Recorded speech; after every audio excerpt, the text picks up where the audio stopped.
को। Class 10th में हमने रेजिस्टेंस समझा था, लेकिन अब यहाँ पे उसे बहुत अच्छे तरीके से हम समझने वाले हैं रेजिस्टेंस को।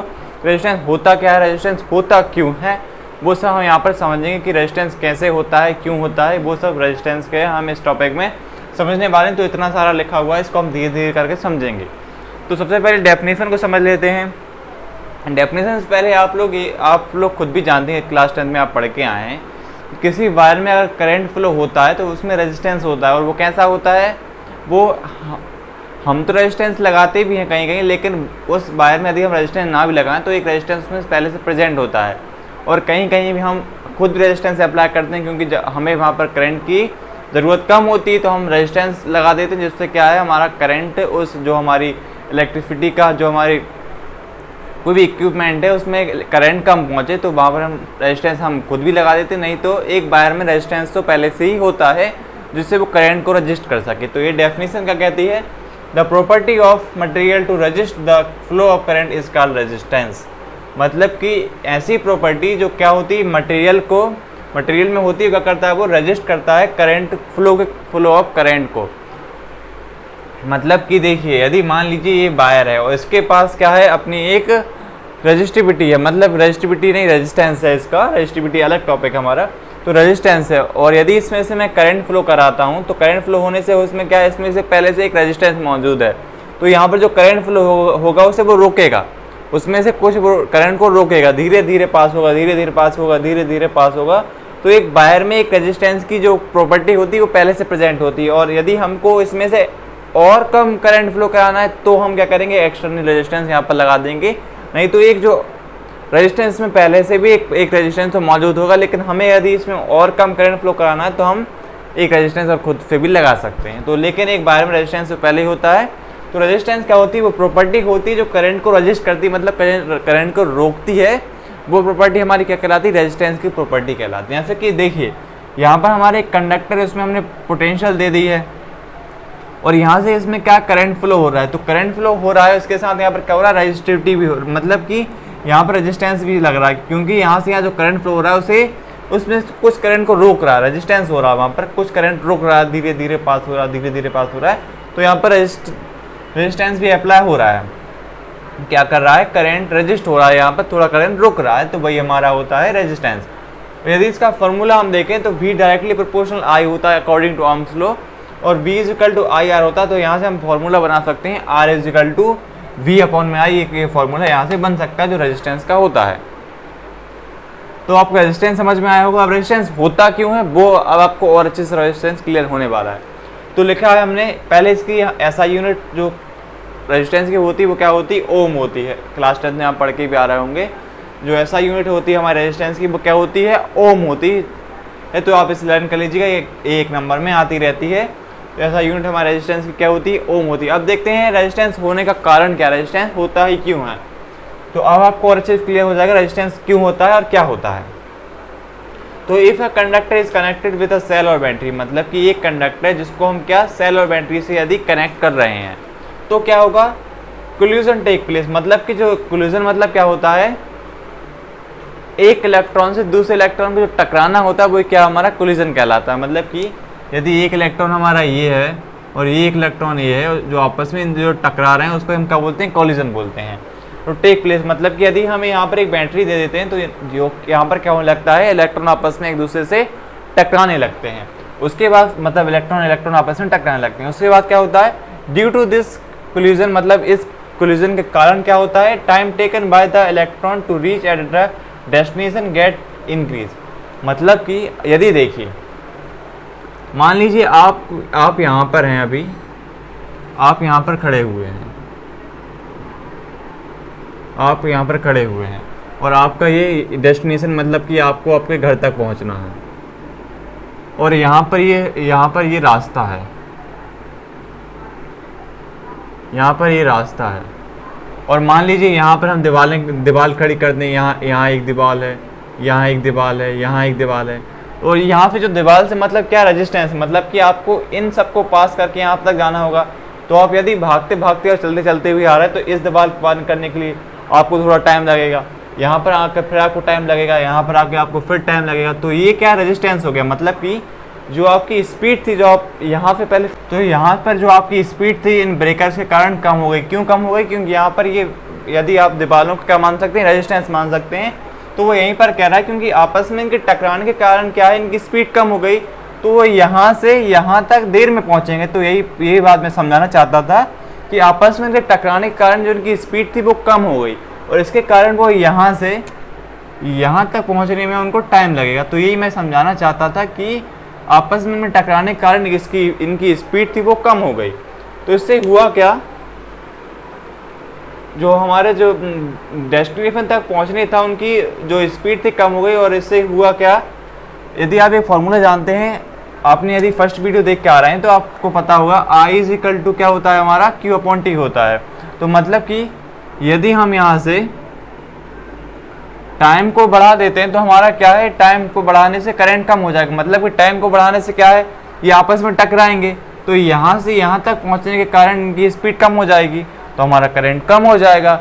यदि हम यहाँ से क्या करें, I इक्वल टू में हमारा Q/T होता है, तो T को यदि हम कम कर दें, टाइम कम कर दें, तो क्या होगा, हमारा करंट बढ़ जाएगा। मतलब कि यदि ये पोटेंशियल हम कम की देते हैं और ये आपस में कम टकराएं, तो यहाँ से यहाँ तक पहुँचने में कम टाइम लगेगा, तो करंट ज़्यादा हो जाएगा। लेकिन यदि हम क्या करें, I इक्वल टू Q/T, यदि हम टाइम को, इन दोनों के बीच के टाइम को बढ़ा दें, तो करंट क्या हो जाएगा, हमारे यहाँ से कम हो जाएगा। क्यों हो जाएगा? क्योंकि अब जो इलेक्ट्रॉन है आपस में एक दूसरे से ज़्यादा टकरा रहे हैं, तो इसके कारण क्या है, उनका करंट कम यहाँ तक पहुँच पा रहा है। तो यही बात यहाँ पर बताई गई है कि रेजिस्टेंस होता क्यों है, और रेजिस्टेंस क्या है। यहाँ पर रेजिस्टेंस क्या है, पोटेंशियल दे रहे हैं, ये आपस में टकरा रहे हैं। तो रेजिस्टेंस एक वायर में होता भी कैसे, देखिए जैसे कि ये वायर रखा हुआ है, यहाँ पर ये पोटेंशियल दी, आपस में टकरा रहे हैं, यहाँ से यहाँ तक पहुँचने में जो टाइम लग रहा है, क्योंकि कम टाइम लग रहा है, क्योंकि अंदर रेजिस्टेंस है, वो आपस में एक दूसरे टकरा रहे हैं, तो यही चीज़ क्या कहलाती है, रेजिस्टेंस कहलाती है। तो रेजिस्टेंस आपको समझ में आया होगा। रेजिस्टेंस होता क्या है, आपस में इलेक्ट्रॉन टकराते हैं जिससे उनकी स्पीड कम हो जाती, और वही हमारा रेजिस्टेंस कहलाता है। तो रेजिस्टेंस आपको क्लियर हो गया होगा। अब देखते हैं हमारे आगे क्या है। So the current in the circuit get reduce, वही बात कही गई है कि जो करंट है हमारी सर्किट का वो कम हो जाता है, and hence resistance of the circuit comes into play. मतलब वही बात है कि रेजिस्टेंस हमारा अब सर्किट में प्ले होने लगा, जो आपस में इलेक्ट्रॉन एक दूसरे से टकराने लगे, तो यहाँ से हमारा रेजिस्टेंस अब हमारी सर्किट में अप्लाई होने लगा है। अब यहाँ से जो मेन फार्मूला, ये फार्मूला हमने कैसे ओम्स लॉ से बना लिया था, और इसका जो मेन फार्मूला वो देख लेते हैं। तो हमने एक चीज़ और क्या ऑब्जर्व की यहाँ से, it we found that the resistance of a conductor is directly proportional to area. मतलब कि जो रेजिस्टेंस होता है किसी भी कंडक्टर का, इस कंडक्टर या किसी भी हम कंडक्टर का मान ले, वो डायरेक्टली प्रोपोर्शनल किसके होता है, लेंथ के, और इनवर्सली प्रोपोर्शनल किसके होता है, एरिया के। इस चीज़ को आप ऐसे समझिए, देखिए यदि आप घर में कोई भी फ़ैन या बल्ब जलाना चाहें तो आप उसके लिए कौन सी वायर लेंगे, पतली वायर लेंगे। क्यों लेंगे?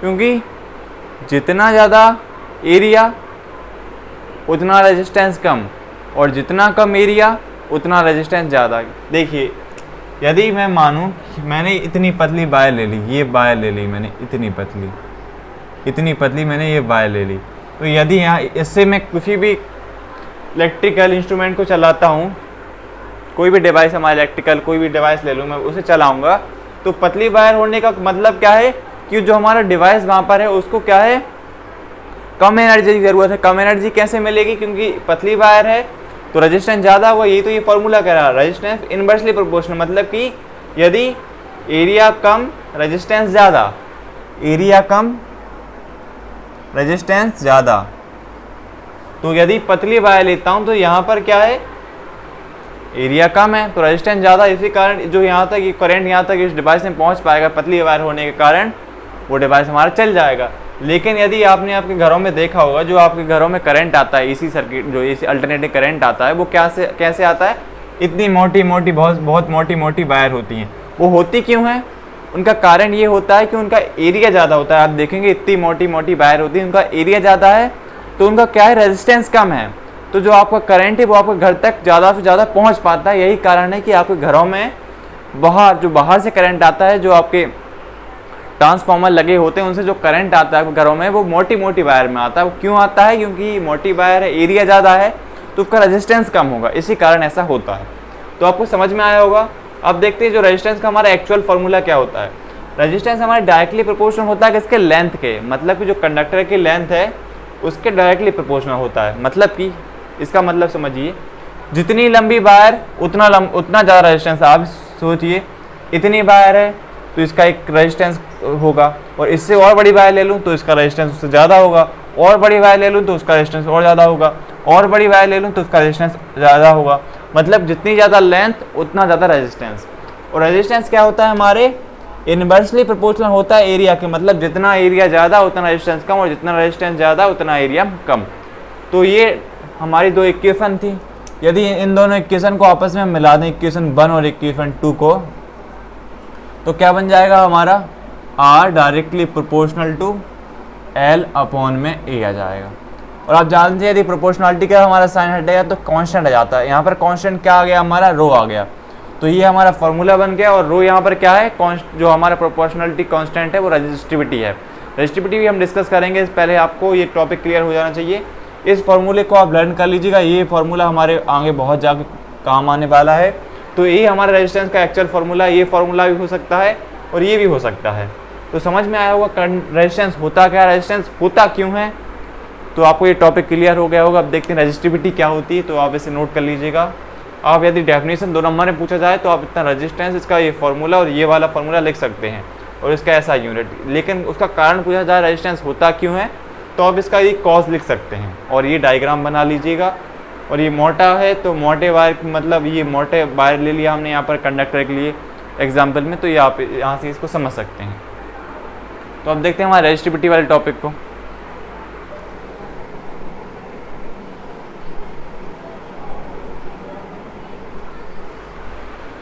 अब बात कर लें रेजिस्टिविटी की। तो रेजिस्टिविटी क्या होती है उसको समझ लेते हैं।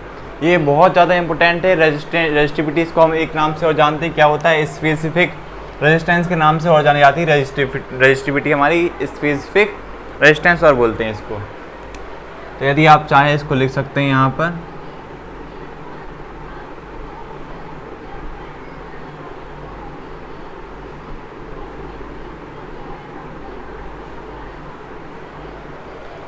रेजिस्टिविटी को ही हम क्या बोलते हैं, स्पेसिफिक रेजिस्टेंस बोलते हैं। और इसका फॉर्मूला कैसे बनेगा, रेजिस्टेंस वाला फॉर्मूला यदि आपको याद है तो resistance is equal to rho L upon में ए होता। तो यहाँ से यदि हम फॉर्मूला बनाएं तो रो आर के ए ऊपर पहुँच जाएगा और एल नीचे आ जाएगा। तो ये हमारा इसका फॉर्मूला बन जाएगा, आर ए अपॉन एल। रो का फॉर्मूला ये बन गया हमारे रेजिस्टिविटी का फॉर्मूला। रेजिस्टिविटी होती क्या है, रेजिस्टिविटी किसी भी वायर की जो होती है फिक्स हो जाएगी। मतलब कि यदि हम कॉपर का वायर ले लें तो उसकी रेजिस्टिविटी अलग होगी, एल्युमिनियम का वायर ले लें तो उसकी रेजिस्टिविटी अलग होगी। यदि हम कॉपर का वायर ले लें, एल्युमिनियम का ले लें, किसी भी या फिर सिल्वर का वायर ले लें, उन सब की रेजिस्टिविटी हर एक वायर की रेजिस्टिविटी अपने आप में फिक्स है। मतलब कि अलग अलग मेटल्स हैं उनकी रेजिस्टिविटी, रेजिस्टेंस फिक्स नहीं है, लेकिन क्या है हमारा रेजिस्टिविटी हर उसकी फिक्स है। अलग अलग वायर अलग अलग मेटल के हिसाब से हमारी रेजिस्टिविटी फिक्स है। हर मेटल की अलग अलग रेजिस्टिविटी, जैसे कि सबसे ज़्यादा हमारा अच्छी एनर्जी किस में फ्लो होती है, हमारी सिल्वर में फ्लो होती है। सिल्वर, लेकिन सिल्वर बहुत ज़्यादा कॉस्टली होता है इसलिए उनका उपयोग कम किया जाता है। उसकी जगह एल्युमिनियम और कॉपर का यूज़ किया जाता है। हमारे जो कि वायर होते हैं घरों में लगे होते हैं उनमें देखिएगा आप, एल्युमिनियम और कॉपर का यूज़ किया जाता है। सबसे ज़्यादा अच्छा रेजिस्टेंस किसमें कम होता है, सिल्वर में कम होता है, लेकिन उसकी कॉस्टली बहुत होता है इसलिए उसका यूज़ ज़्यादा नहीं किया जाता है। तो इसका फॉर्मूला क्या होता है रेजिस्टिविटी का, आर ए अपॉन एन, और ऐसे रो से हम रिप्रेजेंट करते हैं। इसकी ऐसा यूनिट क्या होती है, ओम मीटर होती है। ओम मीटर बनी कैसे होगी, देखिए रेजिस्टेंस की यूनिट क्या होती है हमारी, ओम होती है, और एरिया की यूनिट क्या होती है, मीटर स्क्वायर होती है, और लेंथ की कितनी होती है, मीटर। तो 1 मीटर से 1 मीटर चला गया, बचा ओम मीटर। तो ये हमारी ऐसा यूनिट होती है किसकी, रेजिस्टिविटी की, ओम मीटर। और यदि हम रेजिस्टिविटी की डेफिनेशन लिखना चाहें, मतलब यदि रेजिस्टिविटी को हम डिफाइन करना चाहें तो क्या करते हैं, if A is 1 metre square, A क्या है हमारा 1 मीटर स्क्वायर है, और लेंथ भी कितनी 1 मीटर, तो हमारा जो रो है वो रेजिस्टेंस के इक्वल हो जाएगा। यदि हम इसको डेफिनेशन में लिखना चाहें तो ये कहना चाहता है for resistivity is equal to resistance. Resistivity किसके इक्वल, रेजिस्टेंस, लेकिन कैसे इक्वल है, of a conductor having unit length, मतलब उसमें यूनिट लेंथ होनी चाहिए और उसका यूनिट ही एरिया होना चाहिए, तब हमारा रेजिस्टिविटी रेजिस्टेंस के इक्वल। यदि आप डेफिनेशन लिखना चाहें तो ये डेफिनेशन, ये फॉर्मूला और इसकी ऐसा यूनिट लिख सकते हैं। और ये क्या होता है, स्पेसिफिक रेजिस्टेंस के नाम से भी ज़्यादातर एग्जाम में एमपी बोर्ड में तो स्पेसिफिक रेजिस्टेंस के नाम से आता है, उसका एक डिफरेंस भी होता है, वो बहुत इंपॉर्टेंट है। इसके बाद हम वही डिस्कस करने वाले हैं। तो रेजिस्टिविटी आपको क्लियर हो गया होगा। अब देखेंगे इसका डिफरेंस बहुत ज़्यादा इंपॉर्टेंट है, बार बार पूछा जाता है 3 नंबर में और 2 नंबर में, तो उसके डिफरेंस को